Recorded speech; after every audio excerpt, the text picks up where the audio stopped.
Welcome back to the channel. Now, let's get into today's stories to find out what happened. Every Thursday afternoon, my wife took our clothes to the laundromat. I get home from work around 5 and she'd still be out because she slept in late and watched soap operas before going. But to her credit, she always had dinner ready and waiting for us. I usually waited till she got back to get myself a serving. But one night, she still wasn't back by 6:30. That was awfully late. I texted and called her, but she didn't answer. She had a flip phone and had trouble paying attention to it. I just hoped she was okay. I finally ate a couple of bites, then decided to drive to the laundromat to help her out. I found her loading the clean clothes into the van. She was surprised to see me and started stammering when I asked what gave her a late start today. She blushed and finally admitted she was reading a steamy romance. I laughed because she was behaving so shamefully around me when normally she would be so outgoing and dramatic about the book she read. She was very animated and sexual with me, but when she mentioned it this time, she was embarrassed and didn't want to talk about it. That made me wonder if she was thinking of someone else or something else happened that day. When we got home, she didn't sit down with me to eat. She urged me to eat without her while she got a shower because she felt yucky. That was different, too. It was pretty normal for me to sneak into the bathroom and give her a little start while she was showering just before I hopped in with her. So I decided I should take advantage of that and see how she reacted. She actually screamed. She was so freaked out. She was obviously on edge. I tried to shut her and calm her down, reaching out to take her in my arms, but she ignored me and continued washing her private area. She said I scared the crap out of her, and for that reason, she was mad. I told her she seemed on edge, indifferent. Before that, she climbed out of the shower to dry off and became exasperated with my insistence. She swore to me that she was fine and just felt worn out from cleaning. She was nearly snapping at me, and it was so out of character for her that I stood there staring at her.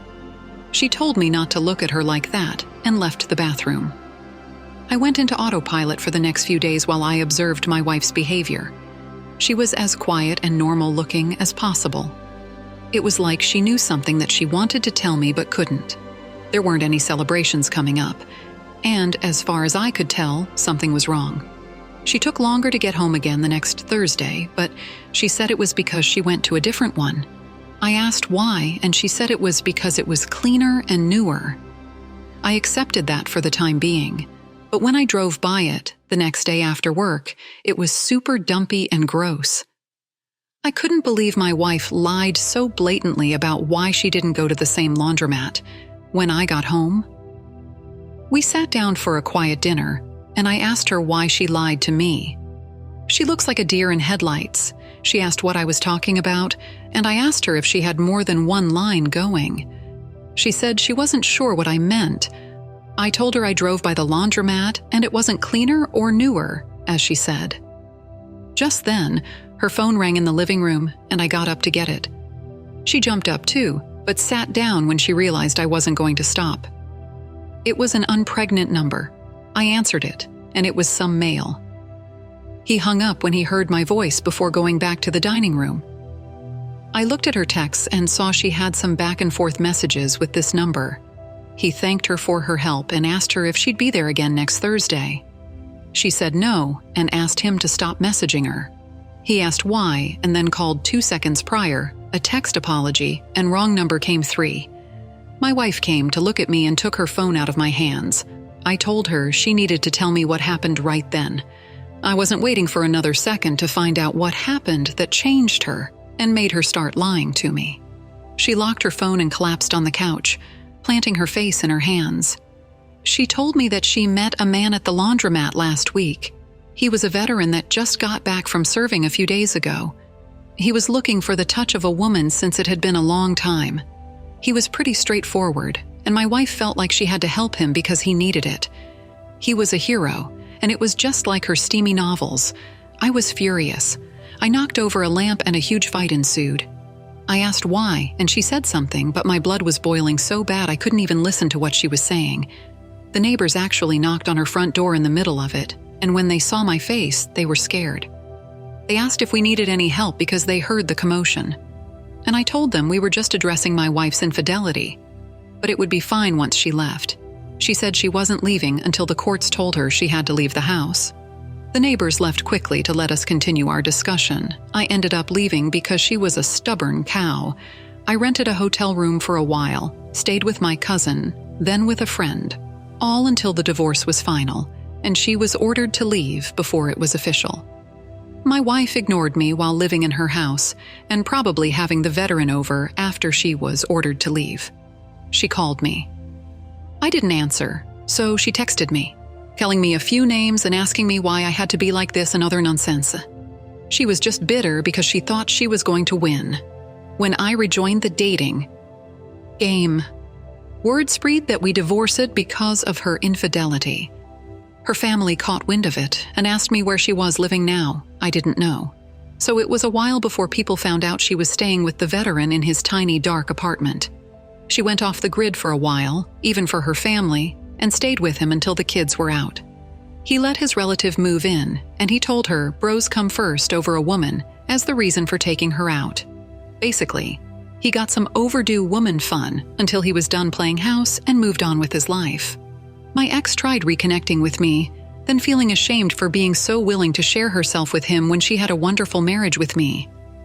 I told her I was over it, and she wasn't my responsibility anymore. Wow. OP, I'm sorry. Your wife took advantage of the trust you had in her to do laundry without you. It's a shame she wasn't mature enough to know the difference between fantasy and infidelity. She didn't consider you or the guilt she would have to face for her lies and betrayal, even though this happened. It's lucky you did find out the truth and didn't stay with her another 10 years before finding out it was her responsibility and duty as a wife to say no in the face of temptation and return to you. You made the right decision by confronting her, answering her phone, and then leaving when she wouldn't. It was because of your clear thinking and forceful actions that you have another chance to find true love, which is selflessness, honest communication, and loyalty. Thank you for sharing your story. Now let's get into our second story for today. I, 33, came home from work one day extra filthy. Usually I managed to stay pretty clean.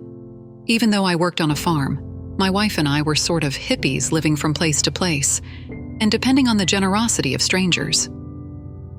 We loved life and would work hard at whatever opportunity we found together. You'd be surprised at how generous and kind some people will be to others.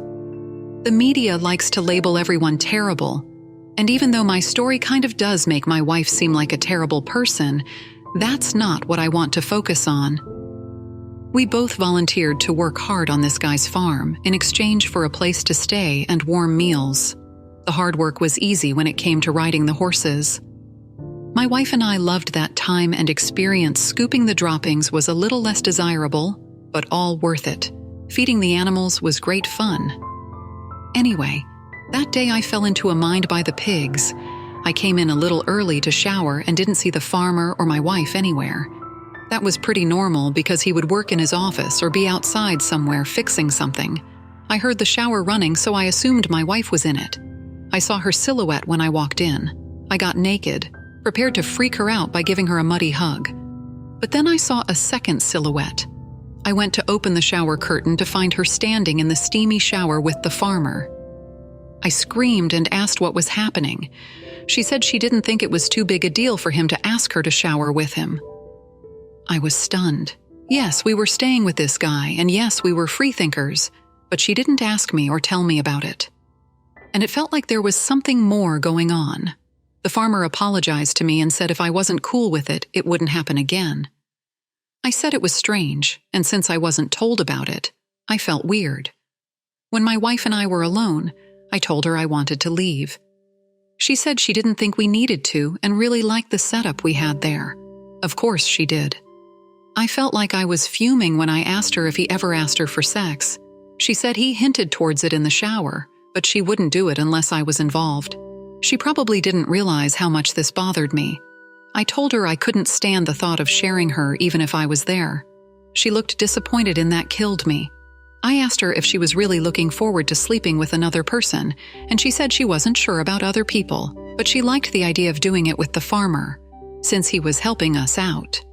I told her I had to leave, and if she didn't want to come with me, I'd consider our relationship over.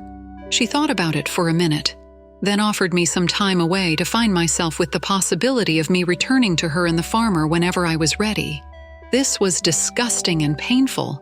I left without another word to or from either of them. Fast forward 2 years, my ex randomly contacted me. I couldn't believe it, and I hesitated to read her message. It sent us. She was still living on the same farm, but 5 months ago the farmer had a heart attack. He was in the hospital in critical condition, and she hadn't been able to keep up with all the farm work, hospital bills, and business expenses. Her name wasn't on anything, so she couldn't legally access his funds or do anything without him. She wasn't sure how she could stay at the farm for much longer, and didn't have money to get very far. I told her to find someone else to ask for charity. She broke my heart and went behind my back, then chose someone she barely knew over me. I thought we were lifelong partners that lived free while remaining loyal. She betrayed me and didn't care. When I left, I told her it took me a long time to recover from that breakup, and only just now started to find a good place in life. She wasn't going to ruin it for me. Found out. I got a voicemail from her a year later explaining that she had my number memorized and was calling me from prison. She was charged with identity and financial theft, since she resorted to acting as the farmer by authorizing payments on his cards and sell me some of his animals when he recovered from his hospitalization. He kicked her out and reported her to the police for buying herself a car with his money, selling his property without permission. In signing his name on legal documents, it was bad. Ending our relationship was never romantic again. We did keep in touch from across the country. I finally settled down, got a steady job, and remarried. Everything worked out for the best, even though I had to go through a bit of heartbreak. Opie, I'm sorry. Your wife carelessly betrayed you and let you go. It proved to be a very bad decision when she found herself posing as someone else to stay alive. She probably wouldn't have found herself in that situation if she stuck with you no matter what, while remained loyal. A marriage should be an agreement between two people that have a very clear understanding of what the agreement is. Sure, marriages look different from person to person, but usually when two people come together, it's because they communicate honestly and know they are compatible. Your wife didn't operate as a loyal and respectful wife, and it's quite possible she needed to go through the consequences she met in life. Thank you all for taking the time to listen to today's stories. If you enjoyed listening, please feel free to like and subscribe if you haven't already. Also, comment below with your thoughts on what happened. Take care.